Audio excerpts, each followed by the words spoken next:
महलोक, जनलोक, तपलोक स्थिति और ब्रह्मा जी द्वारा सत्यलोक का कथन, महत्व कथन और भारतवर्ष में वहाँ तीर्थों की महत्ता बताने के लिए प्रयाग काशी महिमा का प्रतिपादन।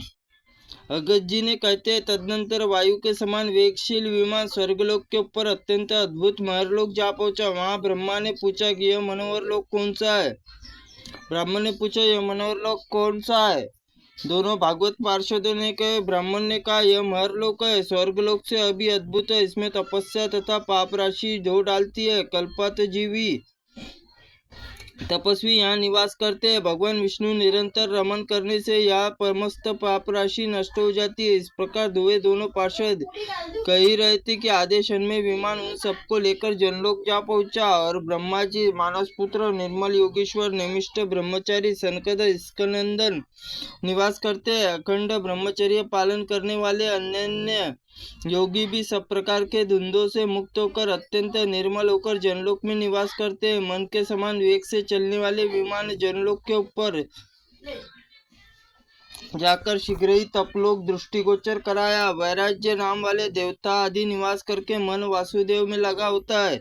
अपने समस्त कर्म वासुदेव समर्पित कर देते हैं। तपस्या द्वारा भगवान गोविंद के संतुष्ट करके सब प्रकार की इच्छाओं को त्याग कर चुके हैं। इसमें जितेंद्रिय महात्मा तपलोक में जाकर निवास करते हैं। जो तपस्याओं से अपने शरीर को क्लेश देकर तपस्वी धन का संग्रह कर चुके, वे ब्रह्मा जी के समान आयु वाले निर्भरता पूर्वक निवास करते हैं।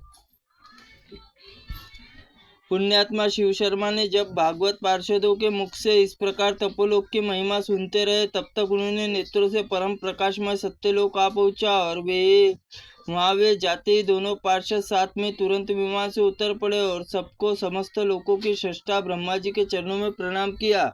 ब्रह्मा जी बोले, भगवत पार्षदों, ये बुद्धिमान ब्राह्मण शिव शर्मा के वेद वेदांग पारंगत विद्वान स्मृतियों की धर्मशास्त्रों से द्वारा बताए गए सदाचार पालन और परम प्रवीण और पाप कर्मों का सदा विमुख है। यह परम बुद्धिमान शिव शर्मन, मैं तुम्हें अच्छी तरह जानता हूँ। वत्स, तुमने उत्तम तीर्थ प्रयागराज करके बहुत अच्छा किया। उसमें जो कुछ देखा उसमें सब कुछ शीघ्र ही नष्ट करने वाला है।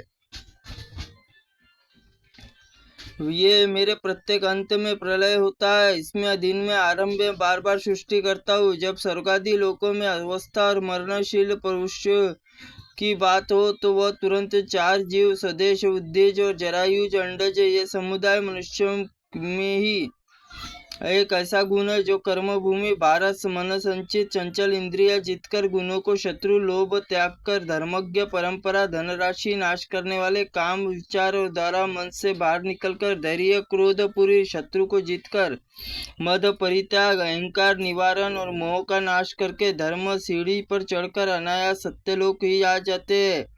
आर्यव्रत समान देश में काशी के समान पूरी विश्वनाथ भी समान लिंग के ब्रह्मांड मंडल में कहीं भी नहीं है। समुद्र के बीच अनेक द्वीप है, किंतु पृथ्वी पर जम्बूद्वीप के समान कोई द्वीप नहीं है। जम्बूद्वीप 9 वर्षों में जिनके भारतवर्ष में सबसे श्रेष्ठ कर्म भूमि कहा गया है।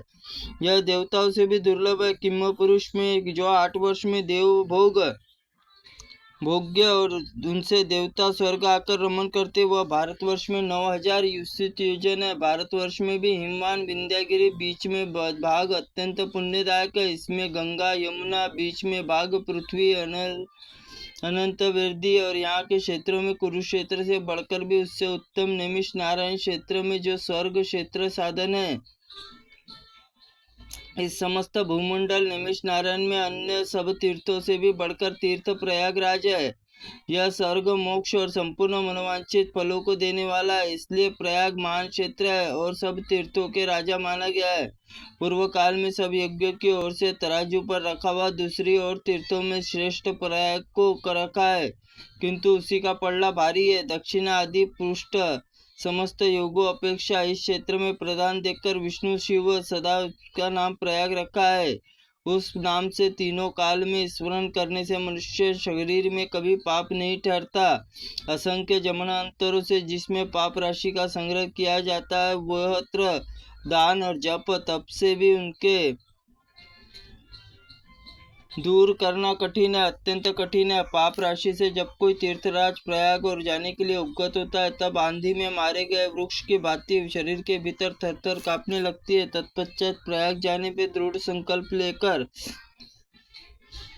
आधा रास्ता तय कर लेता है तो पुरुष शरीर में पाप राशि पग पग पर निकलने की इच्छा करती है। यदि भाग्यवश उसमें महात्मा तीर्थराज प्रयागराज दर्शन हो जाए तब उसी प्रकार शीघ्र भाग जाते हैं। जैसे सूर्यदेव अंधकार सात धातुओं से बने हुए मानव शरीर जो पाप में केशों में आकर ठहरते हैं, वे केशों के मुंडन कराकर वे भी निकल जाते हैं। इसी प्रकार निष्पांक होकर गंगा यमुना श्वेत श्याम सलिल संगम में स्नान करना चाहिए। उस स्नान से मनुष्य महान पुण्य राशि मनोवांछित पुण्य भोग और स्वर्ग में पाता है।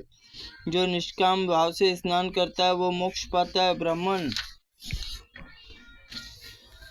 त्रुटिपूर्ण वाक्य के लिए भगवंत आप हमें क्षमा करें। ओम नमः शिवाय नमः। ओम स्कंद पुराणाय नमः।